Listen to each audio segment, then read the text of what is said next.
Here's a not so fun fact. VA loans come with fees, but in many cases, the benefits can outweigh them.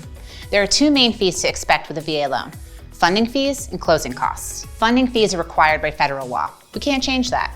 As you know, for qualified borrowers, VA loans don't require a down payment. So instead, you pay a funding fee of up to 3.6% of the loan if you choose to put no money down.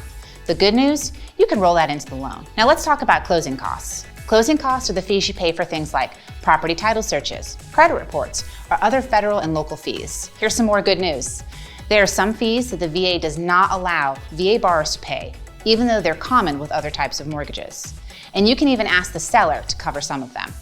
While it's not required, it's common to negotiate that as a part of the deal. Talk to your Movement Military Loan Officer for more details on these topics. We're ready when you are.